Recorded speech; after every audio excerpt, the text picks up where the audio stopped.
Hey, good afternoon, everyone. This is a special meeting, just a concept presentation for Ridgewood Estates. This is done in the form of a work session. No minutes are taken, no decisions will be made. So with that, just kind of go around the room. I'm Chris Richardson. I'm Board Chair, Commissioner for District 1. Grant Fair, Commissioner District 3. Bart Greer, County Attorney.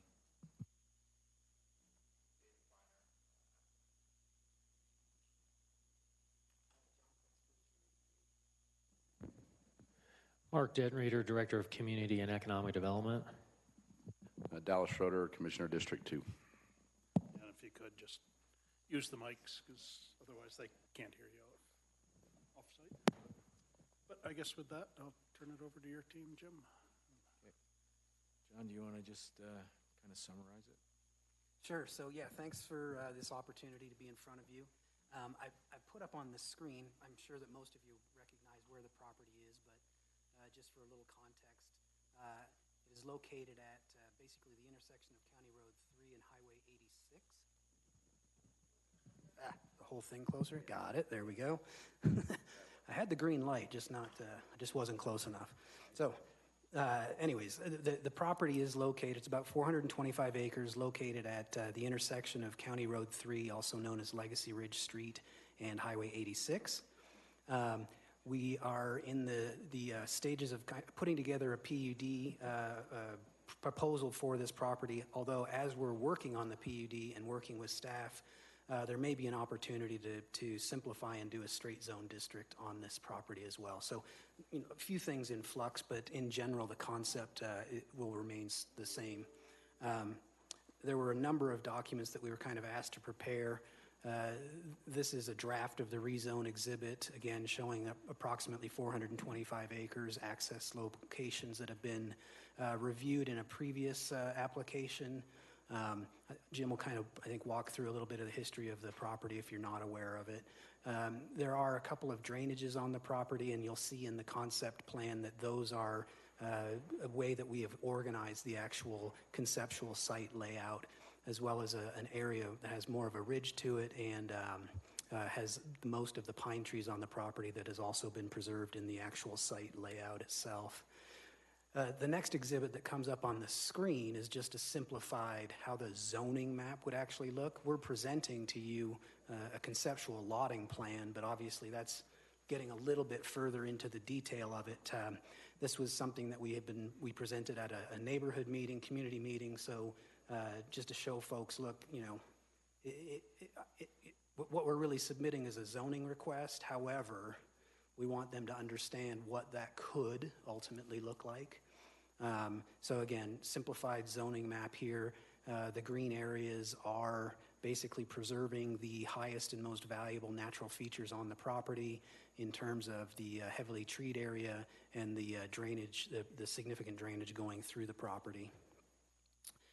We were also asked to give a sense. Now, obviously, this could change. Phase 1, Phase 2, I think, are a bit in flux as to which one makes sense to go first. But in terms of a potential of how the phasing on the property might work in general from Highway 86 heading south.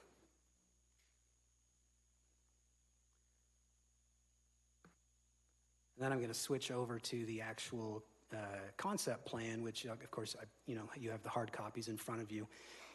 The concept plan depicts 186 single-family detached homes, minimum lot size of 1 acre, ranging up to a little over 4 acres. Now, one of the things that we have talked about with the adjacent neighbors and in just potential refinements is reducing the depth of some of these lots and putting more of the land into open space. But the numbers won't change. It's just really a matter of some nuanced refinements, if you will, to the plan as a potential. This plan is showing plus or minus 95 acres of open space again, and a 5-acre park. Again, the primary drainages in those heavily treed areas are the things that really helped us define where the homes would go. The access locations are something that we've been working on with CDOT for Highway 86. We presume that the sort of central access point will be either three-quarter or potentially full movement. We presume on Highway 86, we presume that the eastern access point will be right in, right out, and then the Legacy Ridge Street access points will likely be full movement. The one to the far north, we have to work through that with the traffic study. It's going to be an exciting community, a higher-end community, and I think, unless, Jim, I've missed something, let me know, but I think Jim's going to give you a little bit of the history, and then we'll open it up for discussion. The history is this project, back in 2000, I think it was January of 19, we annexed this into the town of Elizabeth.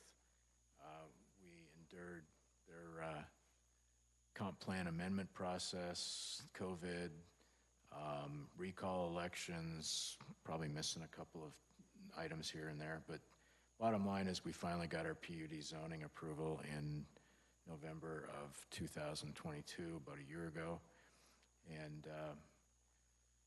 I guess in January there was a group of citizens that decided a referendum was probably appropriate here, so they got their 83 signatures, processed the referendum petition, went through the referendum in May, and the zoning that was approved in November was reversed.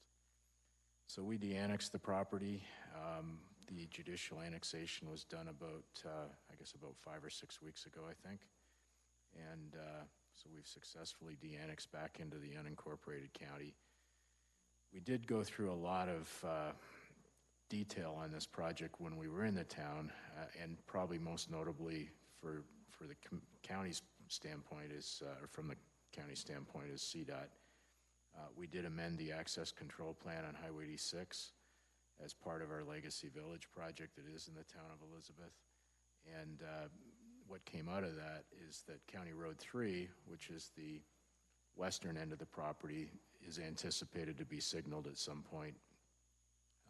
The midpoint access, there's no signal required there, and that was when this project was originally approved for 623 lots. So we're obviously dropping the density down significantly, which is going to drop the impacts on Highway 86 down dramatically as well. So we're not expecting anything, we're not anticipating anything out of the ordinary from CDOT at this point. When we did annex this into the town of Elizabeth, we did dedicate all the right-of-way to CDOT that they needed to widen Highway 86 the full length of this property. So the right-of-way dedication's already been done. The other things is we will do a central water system, and at this point it looks like we're probably going to do a central sewer system as well. I've investigated these individual treatment systems, and for the ones that we would use out here, they're $50,000 to $60,000 per home. So we're probably not going to do that. We're leaning towards more of a central sewer system like we have at the Spring Valley project that I started several years ago. So we've got experience. We know what we're doing. We've built water plants. We've drilled wells. We've constructed wastewater treatment plants. We will use our reuse water on site from the wastewater treatment plant. John kind of touched on the fact that this will be a higher end community. We're expecting this to be more of a higher end price point. I doubt it'll start much under $1 million per home. And kind of been looking around at what's going on in Elbert County. Elkhorn Ranch is pretty much built out. Wild Point has 1 or 2 homes left, I think, to actually pull permits for. The Fox Hill deal out on Flintwood is virtually built out. So there's really nothing quite like this with this kind of number of lots and the improvements that we're proposing to do. So we think it's a good time to do it. There's a lot of people working from home these days. We're seeing a lot of migration in from Southern California and the Northeast and the Northwest, and a lot of these people are looking for a more rural setting, and we think that this project really does fit with the rural character of the county while giving us some reasonable amount of density. So we will phase the development. We've been talking to different builders. Don't have any contracts with anybody at this point. It's a little too early. but we do have a lot of interest from a handful of different builders. So it's, let's see, I think I've covered most of it. We are trying to preserve as much of those open space tracks as we can. We're going to do a nice trail system and park area. It won't be gated. It'll be open, and going to do a nice finish along Highway 86. We obviously want to buffer the noise from the highway, so we're looking at some kind of a fence, really nice fencing type deal with mature trees, and try to create a good vegetative buffer between us and the highway.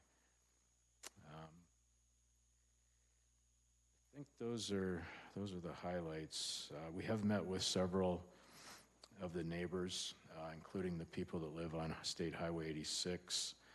Just off of Highway 86, there's 4 homeowners in there. We've met with all of them. I think 3 of them came to the our meeting, our community meeting we had last Wednesday down at the Pine Valley Church. We've also met with some of the homeowners on that border us with Wild Point, including an individual by the name of Larry Gable. Larry actually likes the project. He came to our community meeting on Wednesday and reiterated again that he thinks that we're doing a good job and he's going to support us. So we'll see how that goes. But he seemed pretty sincere, and we think we haven't talked to anybody yet that doesn't like the general concept of what we're doing. Obviously, there's some detail to work out, and John did mention creating an open space buffer between Wild Point and the back of those larger lots. I think that's going to be something that the Wild Point neighbors will appreciate too. That way, they know that nobody can do anything on that buffer zone. So it'll probably be pretty significant. These are big lots, and we don't need. We certainly don't need 4 and 3 acres to be able to put a nice house on them and do a little bit of landscaping. The other thing is we're going to be promoting a xeriscape landscape plan.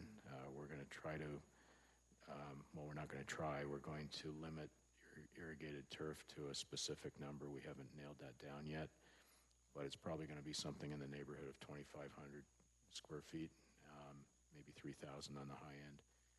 But again, we want to preserve as much of our water resources as we can. We do have enough water on this site to, obviously we had enough water to do 623 units when we were in the town.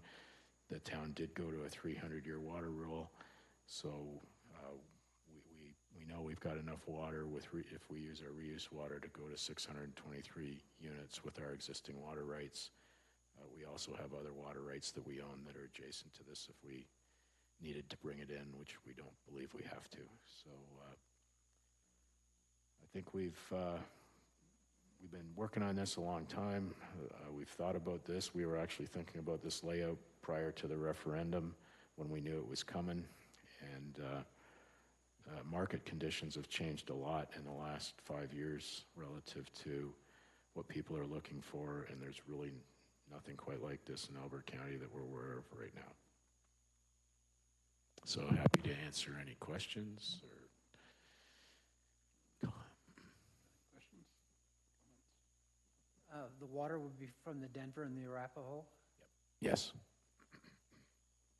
We also have Laramie Fox Hill rights, but we probably won't use those on this property.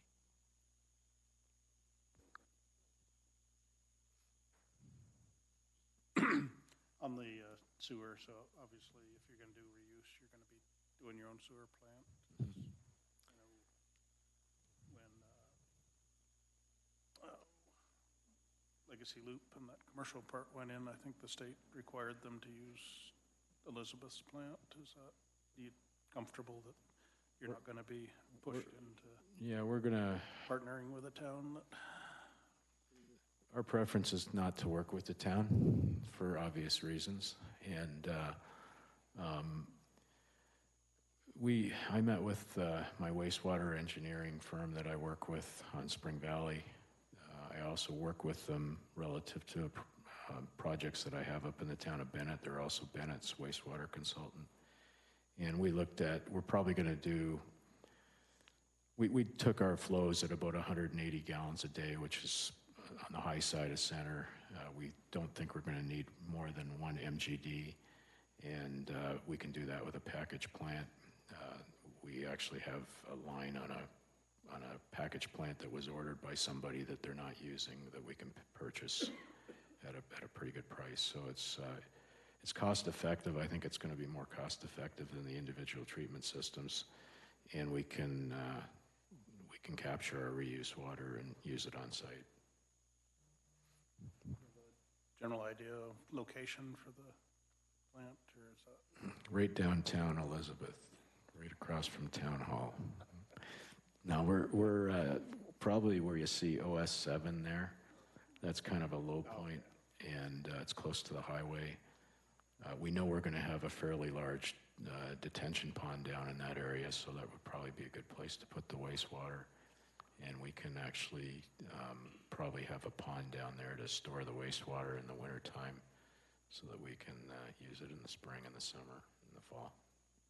And I know it looked like it was mentioned that you're trying to preserve as many of the trees on site as. Yeah, we're not going to take out too many of those. John's done a really nice job of avoiding them, and that was it.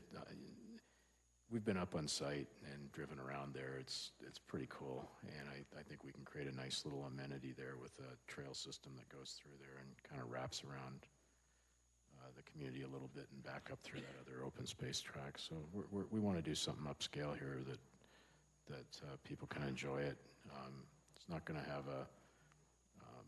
it's no golf courses or anything like that here. It's just going to be simple country living and upscale homes. When you say reuse of water, is that going to be irrigation, or are you going to have a blue system like you have in another? The purple pipes.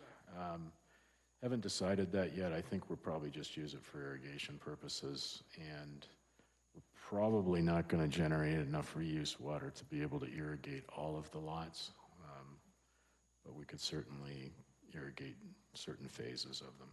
And we want to use, obviously we want to use our reuse water and limit as much of the aquifer water that we're going to use as possible. One other thing, we have talked to Wild Point about possibly tying our water system into their water system. I would say we have a friendly relationship with the Wild Point folks, and at least the board that manages their water district. And there probably would be some benefits of redundancy between the two if the two systems were at least linked. But we'll probably still own and operate ours separately. We might use the same company though, and again have some kind of a link so we have some redundancy between our well sites.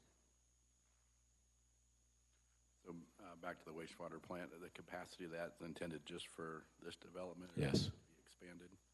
We're just going to do it for ours, and if anybody else wants to do something similar, they can do it themselves. For the management of open space, do you see that staying under a metro district or an HOA? Or? Yeah, probably one or the other. I personally prefer using the HOA to manage common area open space and landscaped areas. Theoretically, metro districts could go away over time when the bonds are paid off. Typically that doesn't happen, but theoretically it could. HOAs go on in perpetuity. It'll be one or the other. Generally looking at a water and sewer district and then a bonding district. Yep. What we'll probably do is have a control district, and the control district will manage everything, and then there'll be a bonding district for the project. Because there's only 186 lots, it's basically just, it's small enough that we can just do one bond deal. And then the eastern access, is that the stage run or stagecoach that's directly across from that? Yep. And I did meet with the president of the Stagecoach HOA, Stage Run, I think it's called, about 10 days ago, and he was very pleased to see what we were doing compared to what we were doing before. And that was his biggest concern, is that the driveways would line up.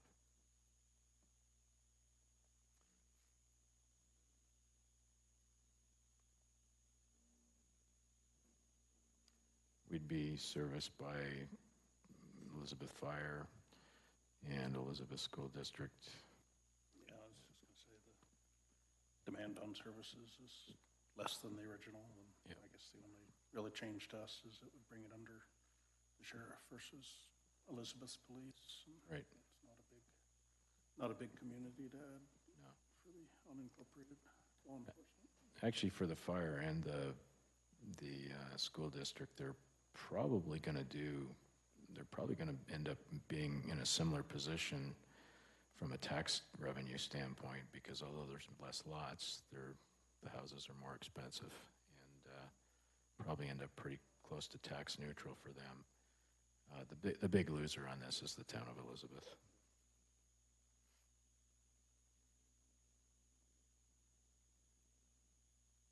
And there is no commercial. There was commercial before, but there's still 8 acres of commercial on the Wild Point site that's available, and there's still 5 acres on the Legacy Village piece down the hill from Wild Point. So there's still enough commercial out there to last the town, I would guess, plus the stuff they've got on the east end of town. They probably have enough commercial to last them another 25 years at least, especially now that they've taken the position that they're no growth. That makes sense. So, anything else? Or? No, I don't have anything else. Okay. Mark, did you have anything? Thank you, Mr. Chair. I just had one question related to conceptual phasing, and we see here the phase 1 is at north west corner, more or less. When do you anticipate doing the park and the largest open space trail system? We'll probably do the trail in phases as we develop it, and we may end up having a second park more on the north side of the project. But again, this is just conceptual right now, but the idea would be that when the first phase lots are developed, there's the first phase of the trail and the first phase of a park area would be built.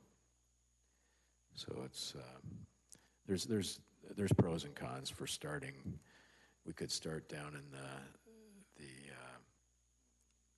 northeast corner, or we could start over on the west side of the project.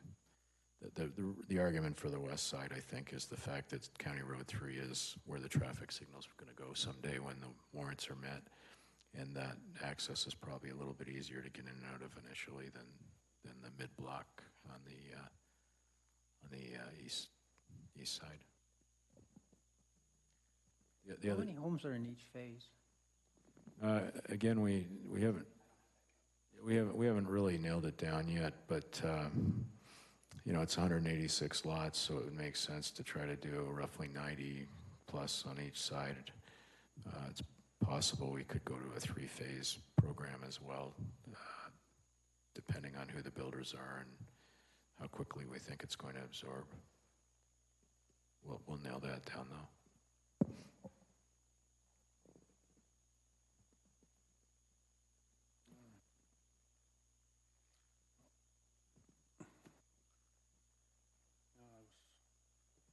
Teed up for a lot of questions on the individual sewer packages, and No, that's where my very head, interested in that. that's where my head was, and I can still get you information on that if you want to see it, because I just had no idea they had gotten as expensive as they are. I thought they were going to be more in the $30,000 range, but when you take 186 and multiply it even by $50,000, it's almost $10 million. We can put a package plan in here with full treatment and reuse for a lot less than that. Well, I guess, good info moving forward, probably with the water plan we're working on too. Is at least what options are there at what price points currently. So. But yeah, on this one, I do appreciate you clearly working with the neighbors that'll work with you, and sounds like feedback from the community meeting was overwhelmingly positive in the changes, so. I think we had about 25 citizens there. There was probably 30-plus people in the room, but actual neighbors that, that are constituents in Elbert County, I think I counted about 25 or 28, something like that. So it was, which is typical for a Wednesday night meeting, but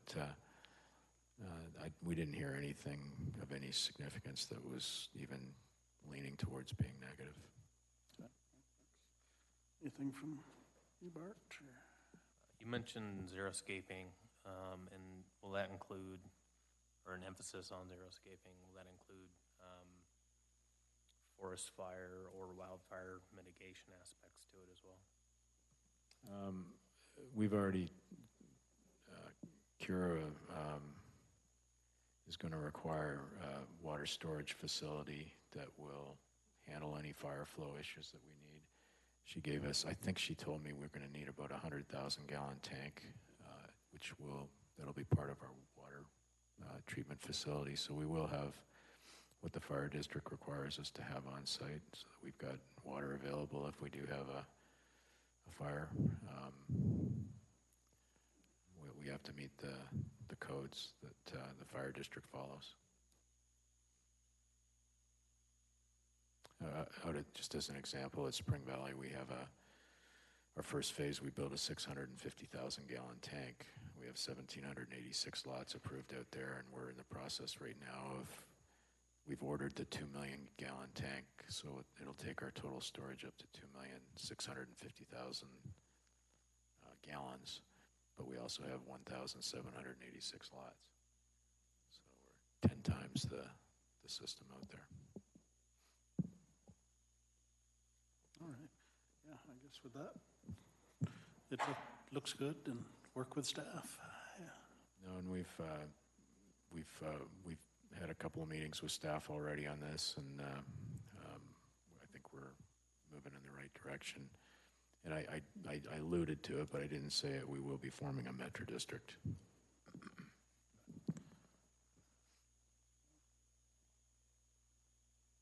And do you have just a general timeline that you think you'll be making formal application, or?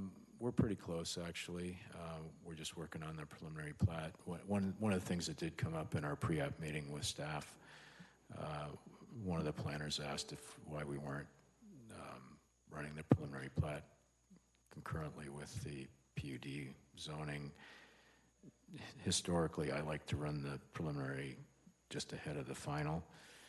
The preliminary plat requirements out here are not as stringent as they might be in say, some place like the town of Parker, where a preliminary plat is a lot closer to a final plat and requires a lot of engineering. The preliminary plat level of preliminary plat out here is a little bit less, and what the whole idea is, you want to get zoned before you spend a boatload of money actually final designing roads and water lines and sewer lines. Runs about it's close to $3,000 a lot these days to engineer a lot, and if you've got, we don't quite have 200, but we'd be in $500,000 plus before we even have zoning, and you kind of want to make sure you've got your zoning before you spend that kind of money. Yeah. And it sounded like you're still up in the air whether it would be pure zoning or PUD. Or... Yeah, I'm having a tough time understanding, and we'll work through staff with this, but this is going to be a pretty simple PUD, and I have a feeling that it's not going to, I'm not sure straight zoning is going to make a lot of difference to us. We probably are going to need to do a cash in lieu for some of the open space, because I think right now we're at 25%. We can probably get that up to 30 or 35, but we're probably going to be a little bit short on that 40%. And I don't know whether that is better to go through a PUD process or the straight zoning. That's for John and the staff to work through. Yeah, with the relatively larger lots, that makes sense. Yeah. All righty. Unless we You got anything else? I think we're good. Thanks for coming out. Thank you. All righty, we're done.